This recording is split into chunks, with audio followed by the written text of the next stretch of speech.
I'm sure you've read it. Yes, of course. Talks about the preparation of some kind of confrontation with Iran, and its covert operations being conducted in Iran now, which makes this information, regardless whether it's true or not, public and can ultimately shape perceptions. So what do you see as the downside if Israel or America should make the mistake of trying to, with military force, take out their nuclear facilities? Well, I think the Iranians would certainly retaliate inside Iraq against American targets, as many as they can find, against British targets, against Iraqi government targets. So that's the easiest place for them to strike a reactive blow. I think they would also try and hit the oil tankers in the Gulf, block the Straits of Hormuz, and just generally cut into the Western oil supplies going to the West. They may try and fire some kind of missile at Israel, but obviously they don't have a nuclear weapon. It would be some kind of conventional warhead, and probably beyond the symbolic effect wouldn't really cause much damage in Israel. So I think if they want to actually cause real damage, they'll go for American targets in Iraq. Well, that would cause more troops to be necessary and cause more casualties of Iraqis and Americans. And yet, given their choice, this administration will do this in a heartbeat. And I don't know why we keep giving a pass on these people without exposing this. Now, since the UK is also an important part of the support to invade Iraq, and therefore a component of the war's failure, comparing the public perceptions between Americans and Brits, is there stronger acknowledgement over there, we're talking to you now in London, that the United States and Britain have been defeated? And it's my contention that we have been defeated. Yeah, well, it's certainly my contention. I think there's some unwillingness to admit that the British have been defeated. I mean, this is a normal kind of cheering on the troops kind of thing that you get.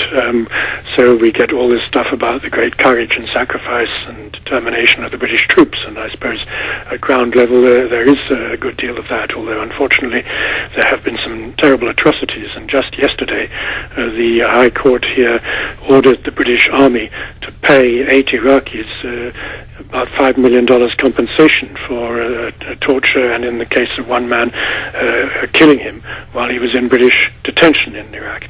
So we have had some atrocities, not quite on the scale of Abu Ghraib, but some pretty disgusting things. But nevertheless, there's a general feeling here that the ordinary British soldier has done a good job, but it was the politicians who made the mistake of sending them in there. So I think there's probably it's not that different from the U.S. perception. Probably a slight majority of the British would like our troops to come out as soon as possible, same as the majority in your country do, but whether they would recognize the defeat for the military, they'd say it was a defeat for the politicians, which is what I think is the case. You know, on the battlefield, there's been no Waterloo, no Dien Bien Phu, no big battle that's been lost. It's the politics that have failed, and it's the politics of George Bush and Tony Blair.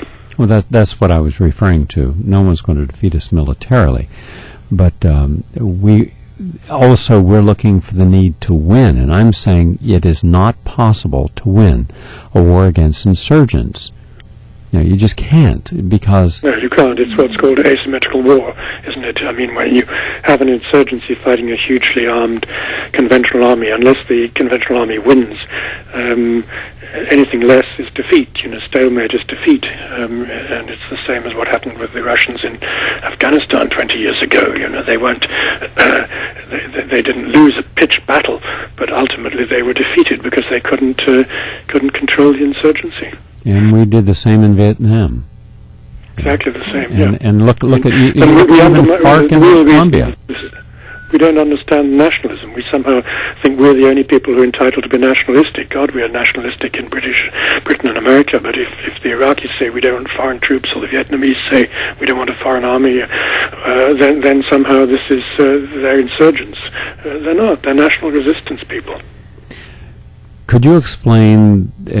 in England, your House of Parliament, your Tories, your House of Commons, the Labour Party, and how this might equate to our Democrats, Republicans, and our Senate and our House of Representatives, just to show where they have been historically on supporting this war, especially if you watch Tony Blair.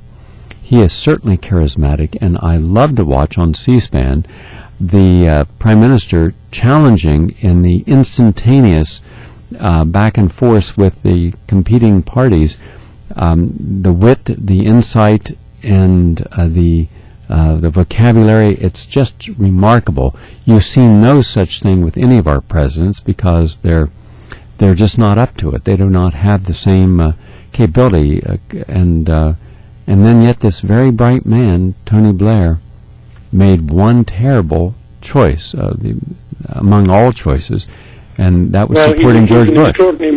Extraordinary moralist, really. That's the point about him. Although he's very smart intellectually, and he was a lawyer, and he can probably sort of master the brief and remember the detail very well, and fantastic short-term memory. He just doesn't have the imagination or the understanding or the political background to see the big issues.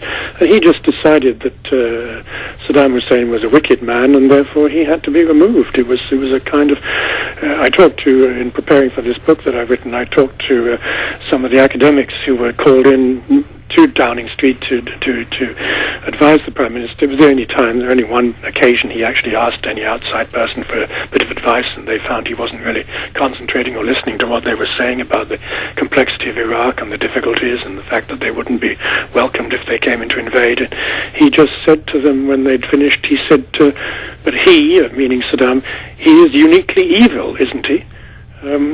He wasn't interested in what was going to happen. He just thought...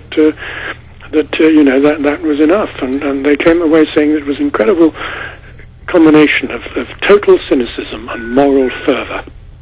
Well, that also shows that when a person is guided by such hatred and such moralistic principle, that they're also not acting reasonably, because it's not uniquely evil. He would then have to say that the communist regime in China is uniquely evil, who has arrested more people than Saddam Hussein, and the scale of their genocide is substantial. He would then also have to go into a country in Africa, a very small country that few people know about, but has one of the worst tyrannies, worst dictators in African history.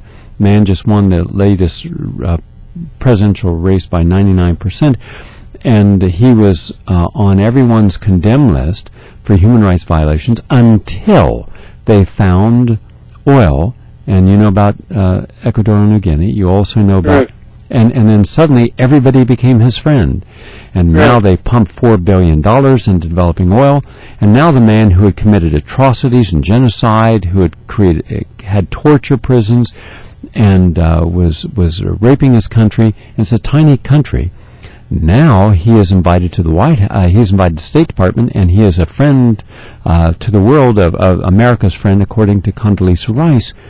And I'm thinking, here's a man that's caused the death of thousands of his own citizens, who is considered one of the worst tyrants in all of Africa, and yet his country is now the fourth largest producer of oil in Africa. And so guess what? When there are 9 oil companies, 6 of whom are American, and now we can make money with this country, now he's no longer a terrorist. He's off the terrorist watch. When Musharraf was a terrorist, when Musharraf took power in a coup, when Musharraf purged all of